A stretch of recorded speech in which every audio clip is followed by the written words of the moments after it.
Character animation is hard. The pose-to-pose animation workflow, however, organizes animation in a way that simplifies the chaos of the graph editor with key poses. The walk cycle is a great place to begin with character animation because it's very regimented, and the process from one walk cycle to another is very similar. This makes it easier to explore the process of pose-to-pose animation and apply the process to more complex animations later on. Let's jump into a character file and start learning. Before we get into the actual animation of our character, let's just take a quick look at the controls. Now, there are two main types of character controls. There are what I call mechanic controls and then secondary controls.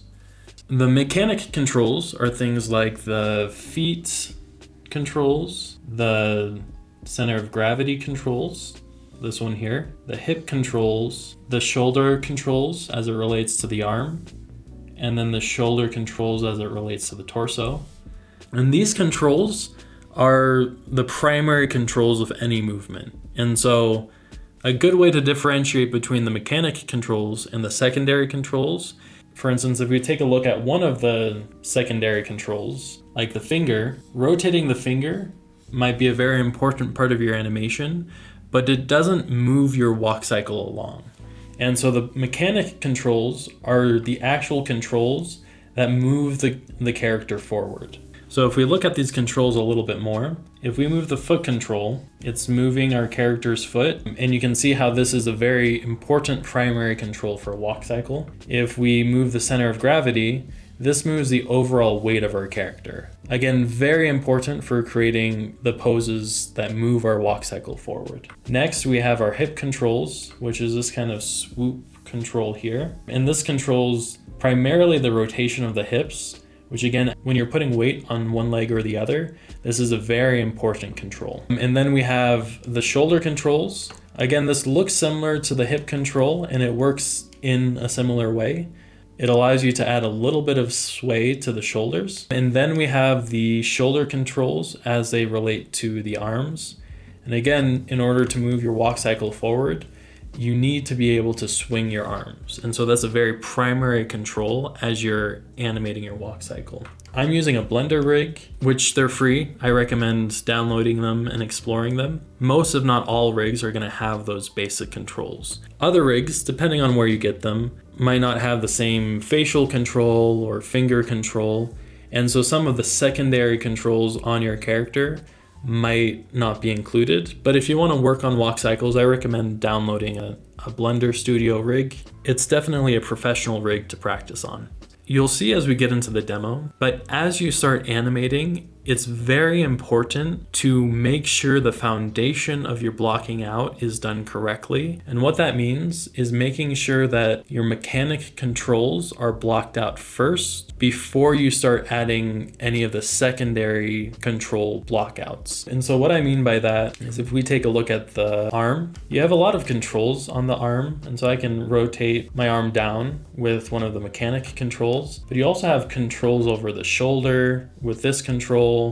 You have extra torso control with this. So if you start blocking out your character with some of these secondary controls here, it's going to be harder to refine your motion because you have foundational motion coming from some of these secondary sources. As you're animating through the pose-to-pose workflow, make sure that you nail down the blocking out for your mechanic controls, which again are the feet, the center of gravity, the hips, the shoulder torso control, the shoulder FK control. Make sure you have those controls handled first before you start working with those secondary controls, because it will make your life a lot easier as you refine the animation after the fact. Just as a little aside, your typical character rig is going to have two main ways to pose both your feet and your arms. One way is called an IK system. And if we pull up our feet here, the IK system kind of lets you pose a character's body from the bottom up. And so you can see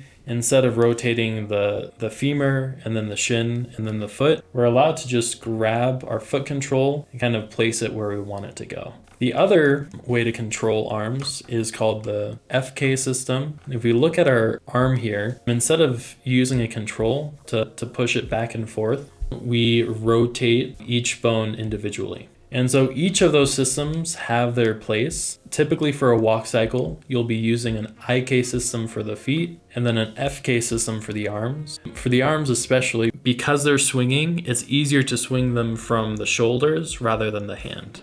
And to that point, generally when you have a character rig and they have both FK and IK systems, you're able to turn one off or the other. And so right now you can see that my arms IK system is turned off under the FK IK switch. If I turn that on, you see I can't rotate it from the shoulders anymore. I have to grab it from this arm, from this hand position and move it that way. And so if you ever want to switch between the IK or the FK system, usually your rig is going to have an FK IK switch where you can switch between the two. And again, that's a great reason to kind of explore your rig before you start animating, because nothing's more frustrating than trying to figure out how a rig works while you're trying to animate it. Cool, back to the video. If we study the reference in the Animator Survival Kit, we can see that there are 4 main poses in any walk cycle, which are repeated for either side of the body.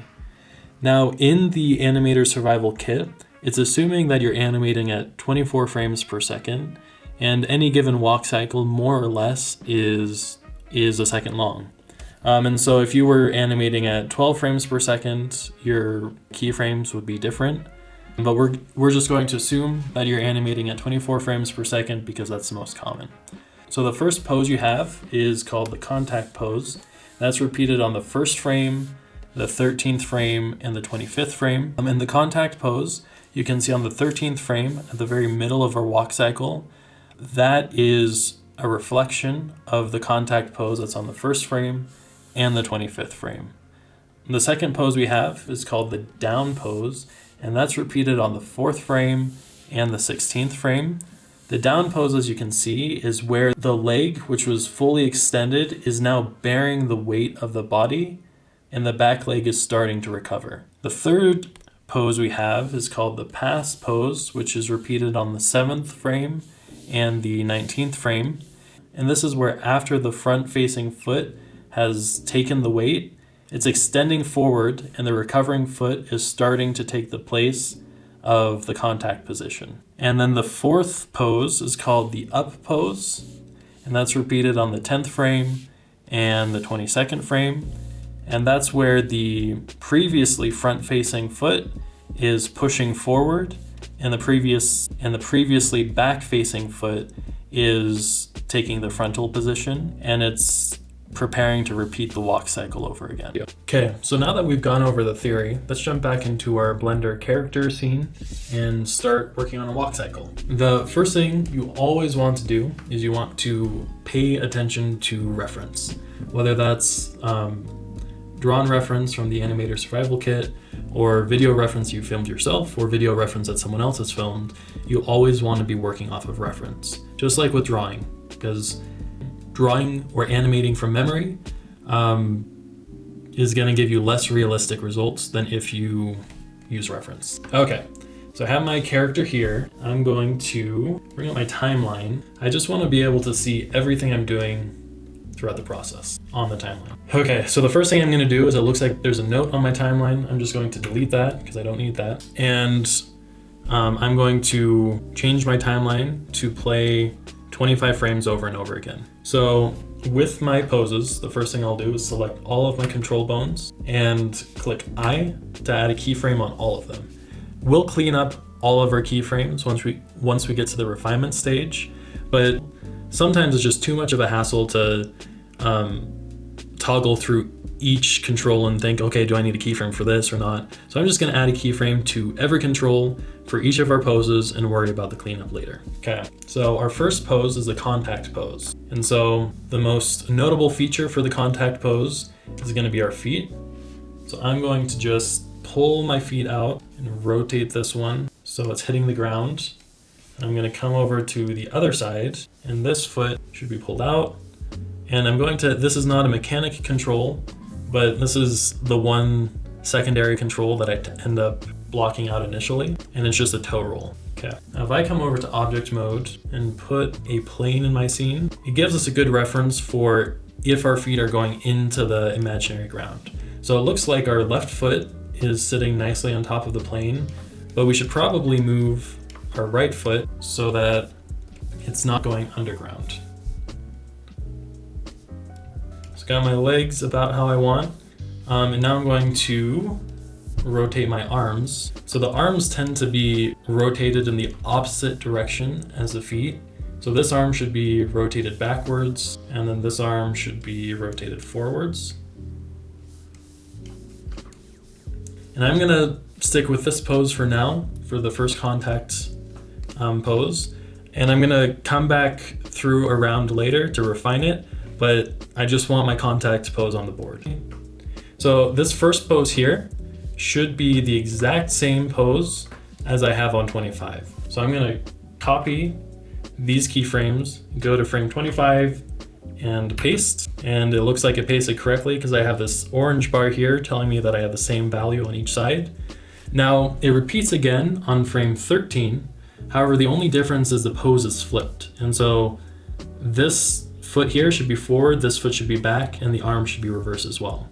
So what you can do is if you right click here, and instead of pasting, if I paste flipped, then it will flip, as the name suggests, it's gonna flip the pose and place it in. Now, you can see if I play this, it's giving us our in-between frames. When I'm blocking out, I prefer to work in constant interpolation. And what that does is, when you're on frame 1, this pose won't change until I get to frame 13. It just gets rid of some of the distraction, and for me, it makes it easier to animate. So if I click A to select all my keyframes, right click, and go to interpolation mode, I'm gonna select constant, and now it's blocked out a little bit better for me. So the next pose I'm gonna work on is the down pose. And the first time we see the down pose is on frame 4.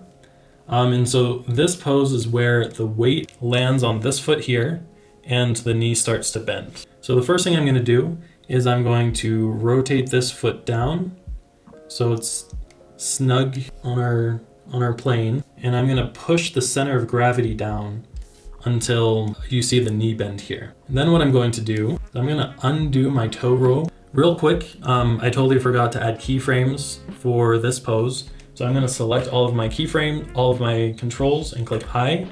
And I'm also going to turn on automatic keying so that any change I make, it will be recorded on this keyframe. Okay, so I'm going to, like I said, I'm going to undo this toe roll. I'm gonna switch to rotating the foot control and dragging it up so that it's starting to pass. There's a phrase in animation that says you should block out drunk and refine sober. I'm not telling you guys to get drunk, but it's good to remember that when you're blocking things out, you want to be a little bit loose and not too concerned about how things look like initially, because you can always come back and refine things to how you want. Okay, so with my arm rotation, at this point, my arm should be rotated a little bit further in. So I'm gonna copy these keyframes and I'm going to paste them flipped on frame 16. Oops. So I'm gonna select these keyframes, copy, right click, paste flipped. There we go. Looking a little bit janky, but I think we'll get there. Okay, our next position is on frame 7, and that's gonna be our pass position. So that means this foot here should be directly under my body. My center of gravity should be up, and then this foot here should be starting to pass the center of gravity. And then again, at this point, both of my arms, more or less, should be about on the same space of the body. So I'm gonna rotate that there. Again, make sure you add a keyframe to all of your controls. And just to get this one on the board, I'm going to copy them and go to frame 16. Sorry, I'm gonna go to frame 19 and then paste flipped. Okay, it's starting to come together. Still pretty rough, but we'll get there. Okay, and so the last pose we have to get in is on frame 10, and that's the up pose. And here, this foot should be starting to inch backwards. Again, let's put a keyframe on all of our controls. The toe roll should start to roll. I'm gonna push this back a little bit further, add a little bit more toe roll, and then this foot here should be starting to transition to the contact pose. And again, the arm should kind of rotate according to that. So this one should be a little bit further now. I'm going to rotate this foot, so it's ready to get into that contact pose. And now I'm going to select all my controls, select my keyframes, right click, copy, and then on frame 22, I'm going to paste flipped. Okay, so this is my first rough pass for the blockout. So we're gonna refine this a little bit more before we get into the graph editor, but in just a couple of minutes, we got a pretty solid foundation for a walk cycle. And again, that's because we focus on the mechanics of our character first. And now when we work with the secondary components of our rig, it will just add that much more finesse to our animation. Once I have the base blockout kind of finished, I'll come back around and give it 1 or 2 extra passes. I like to get the basic poses figured out for my character first, just so I have some good scaffolding to give my character personality. So after I get that basic scaffolding done, I come back through and work on things like the fingers and the extra arm bend and such. And after I do that, I'm able to move on to changing the interpolation to easy ease and refining motion. Now, the better you block out an animation, the less work you have to do in the refinement stage. And that can be a significant reduction in work. If you really put the work into blocking out really expressive movements in the blockout stage, you can cut your time in half in the refinement stage. Now, in order to start refining the motion of our animation, the first thing we have to do is change the interpolation of our character's movement from constant interpolation to Bezier interpolation. And so in order to do that, we just have to select all the keyframes, right click, go to interpolation, and select Bezier interpolation. Now, when we click play, we're going to notice that as the interpolation has been changed, our character's movements are a lot smoother. And this is actually not looking horrible, but there's still going to be some refinements we can make to polish him off and make him look a little less robotic and a lot more expressive. So if we kind of look at this guy, the first thing we want to do is just break down his motion. Most of the animation we've put on this character is still in those mechanic controls. So the hips, the shoulders, the feet, the foot roll, those are driving most of the animation. And so that's where most of our refinement's gonna take place. And if you're able to break down your motion and look at your character and say, okay, this doesn't look right, and then kind of say, okay, well, it doesn't look right. Maybe is that because the Z location of the hips is moving weird? And then you can go into a specific graph and edit that without being super overwhelmed by how many graphs there are. Because if we take a look at all of the graphs on our timeline, it gets really intimidating really fast. And so one of the key aspects of learning how to animate is breaking motion down. And if something looks weird, figuring out how to pinpoint which control is making it look weird. And then beyond that, which location or rotation control is making it look weird. Something that's really useful to use is the motion paths function in Blender. The motion paths function just allows you to visualize the path of an animated control. I'll use this mostly for like the foot control, because the foot control has a really precise motion path that we're trying to create. So if we select the foot control and then go over to the armature tab on our Blender file, scroll down, you see this motion path button.